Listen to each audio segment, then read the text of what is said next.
শাকিব খানের জীবনের ব্যক্তিগত ঝড় এখনো থামাতে পারেননি। তারকা খ্যাতির সঙ্গে বিতর্ক যেন শাকিবের জীবনের অংশ।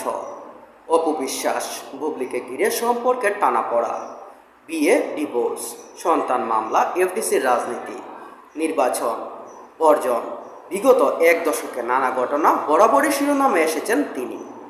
এ সময় মনে হয়েছিল পর্দার বাইরে বিতর্ক বুঝি ডেকে দিল তার অভিনয় জীবনের সাফল্যকে, কিন্তু আশ্চর্যজনকভাবে প্রতিবারই ঘটে যায় উল্টো। ব্যক্তি জীবনের ঝড়ের পর তিনি যখন পর্দা ফিরেছেন, দর্শক যেন আরও বেশি আগ্রহ নিয়ে তাকে গ্রহণ করেছেন। বরং প্রিয়তমা রাজকুমার, তুফান, তাণ্ডব, রকস্টার প্রমাণ করে দিয়েছে বিতর্ক তার জীবনের কমাতে পারেনি। বিতর্ক তার জীবনের জনপ্রিয়তা একটুকু কমাতে পারেনি, বরং তাকে ঘিরে কৌতূহল আরও বাড়িয়ে দিয়েছে। সব মিলিয়ে বলা যায় শাকিব খান হয়তো নিখুঁত নন, তার ভুল আছে, বিতর্ক আছে, কিন্তু অস্বীকার করার কোনো উপায় নেই। বাংলাদেশ চলচ্চিত্রের গত 2 যুগের সবথেকে বড় ঘটনাগুলোর কেন্দ্রে ছিলেন মেগাস্টার শাকিব খান নিজেই।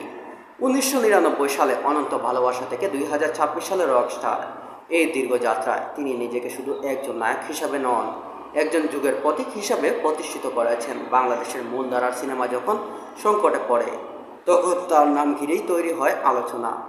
কেন্দ্রে প্রেক্ষাগৃহে ফিরেছেন দর্শক, নতুন করে জেগেছে